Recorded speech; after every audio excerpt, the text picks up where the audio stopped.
সিলেটে যাওয়ার আগে শেষ দিনের মতো বসুন্ধরা স্পোর্টস সিটিতে অনুশীলন করেছে রংপুর রাইডার্স। এদিন অনুশীলনে উপস্থিত ছিলেন রাইডার্সদের সকল ক্রিকেটার। দলটির অধিনায়ক নুরুল হাসান সোহান জানান, এবার আর স্বল্প সময়ের জন্য কোনো বিদেশি ক্রিকেটার আনতে চান না তারা। শুরু থেকে যারা খেলবে তাদের নিয়ে টুর্নামেন্ট শেষ করতে চান।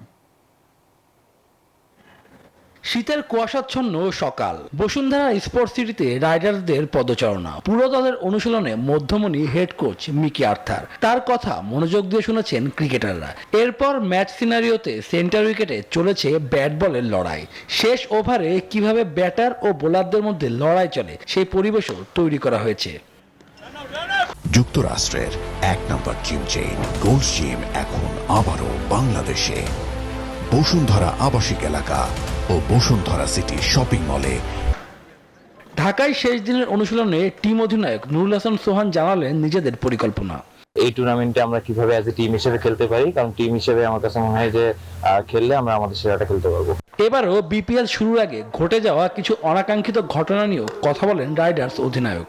যেটা বললাম যে মাঠের টুর্নামেন্টটা যদি কম্পিটিটিভ হয়, but at the same time আমার কাছে মনে হয় যে টিমগুলোর আরো রেসপন্সিবিলিটি বেশি থাকা উচিত, কারণ এটা একটা ওয়ার্ল্ড ওয়াইড টুর্নামেন্ট যেটা সবাই ফলো করতেছে। সো এমন কিছু আসলে আমাদের করা উচিত না যেটা আসলে ভাবমূর্তি বাংলাদেশে নষ্ট হয়। গেল বছরগুলোতে দলগুলো 1-2 ম্যাচের জন্য ক্রিকেটার উড়িয়ে আনে, সেটি টিম বন্ডিং নষ্ট করে মনে করেন দলটির অধিনায়ক।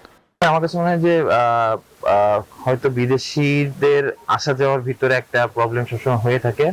সো এই দিক থেকে এই বছর আমরা আশা করব যাতে আমরা পুরো টুর্নামেন্টটাই একটা টিম হিসেবে খেলতে পারি এবং অ্যাজ এ টিম হিসেবে খেলতে পারি, এবং খুব বেশি চেঞ্জ যখন আপনার হবে তখন হচ্ছে টিমে আসলে ওই টিমের বন্ডিংসটা একটুখানি ডিফিকাল্টিজ দেখা যায়। চায়ের নগরে আগামী 29 ডিসেম্বর চিটাগাংয়ের বিপক্ষে ম্যাচ দিয়ে আসর শুরু করবে উত্তরের দলটি। শুভদেবনাথ, নিউজ 24, ঢাকা।